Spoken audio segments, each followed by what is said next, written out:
दोस्तों, आज की कहानी है सासू माँ आप वो साड़ी मुझे ही दे दो। दोस्तों, कहानी शुरू करने से पहले अगर आपने हमारे चैनल को सब्सक्राइब नहीं किया है तो सब्सक्राइब कर लीजिए ताकि आपके पास पहुंचे हर नया वीडियो। रीना की शादी भरे पूरे परिवार में हुई थी। वह शादी से पहले नौकरी करती थी, लेकिन इसी दौरान उसकी शादी तय हो गई क्योंकि शादी दूसरे शहर में हुई थी। इसी कारण उसे नौकरी से इस्तीफा देना पड़ा। शादी के सारे रीति रिवाज अच्छे से हो गए थे। रीना व उसके पति राजीव बहुत खुश थे। धीरे धीरे गाड़ी असली जिंदगी पर आने लगी। राजीव की नौकरी दिल्ली थी तो रीना कुछ दिन ससुराल रहकर राजीव के साथ दिल्ली आ गई।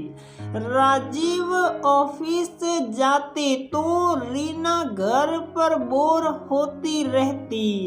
राजीव, मैं पूरा दिन घर पर बोर हो जाती हूँ, तुम थोड़ा जल्दी आया करो ऑफिस से। कुछ दिनों में सिड़सिड़ाते हुए रीना बोली, रीना तुम नौकरी क्यों नहीं कर लेती? तुम शादी से पहले भी तो नौकरी करती थी। 4 पैसे ही आएंगे, अच्छा रहेगा। हम दिल्ली जैसे बड़े शहर में बचत भी कर पाएंगे।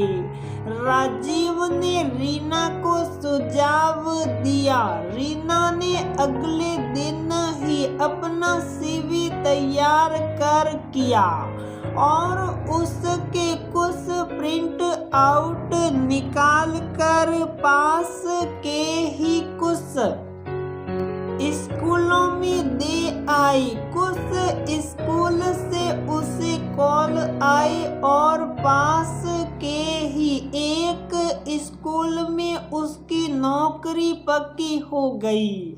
रीना बहुत खुश थी। रीना को नौकरी करते करते 1 महीना हो गया था। रीना को उसकी पहली सैलरी मिल गई थी। उसकी खुशी की कोई सीमा नहीं थी।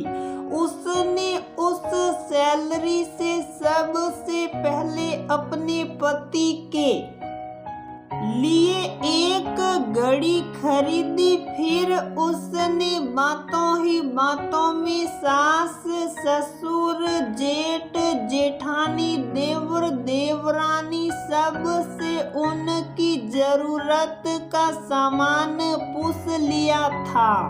सास ससुर के अलावा बाकी सभी ने खुशी से अपनी जरूरत की चीजें रीना को बता दी। रीना ने सभी के लिए उनके पसंद अनुसार चीजें खरीदी क्योंकि वह दिल्ली में नई थी तो उसे वहां की दुकानों का अंदाजा नहीं था। फिर भी उसने अपनी तरफ से सबसे अच्छी शर्ट ससुर जी के लिए तथा एक सुंदर सी साड़ी सासू माँ के लिए खरीदी। शादी के बाद अपनी पहली कमाई से खरीदा हुआ सामान जब रीना अपने ससुराल लेकर पहुंची तो सभी बहुत खुश हुए। ससुर जी को भी शर्ट बहुत पसंद आई। केवल सासू माँ का मुंह थोड़ा सा हुआ था। रीना ने अंदाजा लगाया कि शायद सासू माँ को उसकी लाई हुई साड़ी पसंद नहीं आई।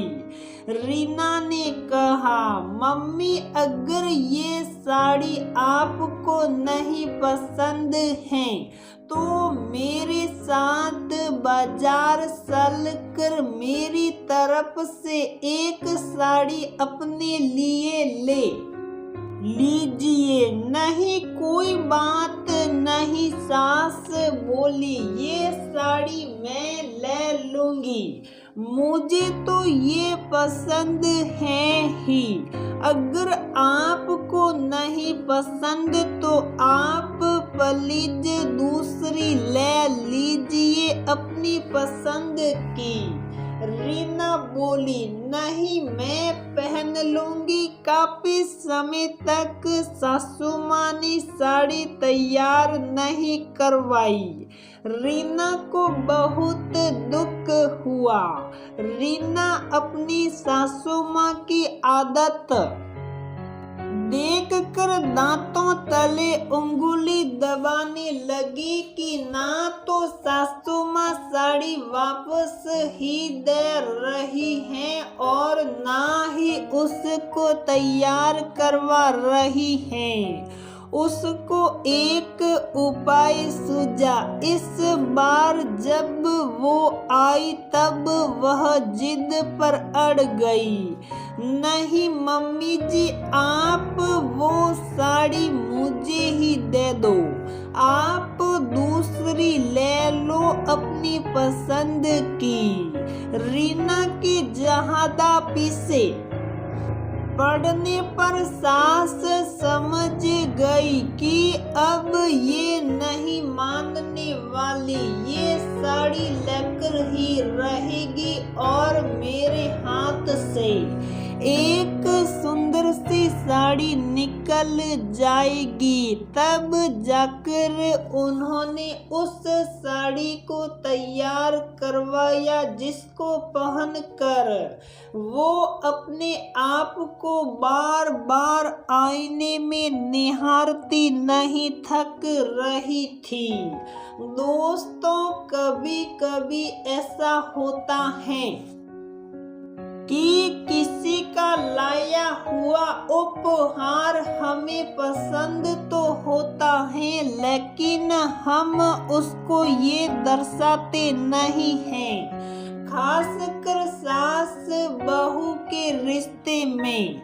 लेकिन ऐसा क्यों? बहू के लाए हुए उपहार की या बहू के मायके से आए हुए सामान की सास अगर थोड़ी सी भी तारीफ कर दे तो बहू को कितनी खुशी होती है, इसका कोई सास अंदाजा भी नहीं लगा सकती।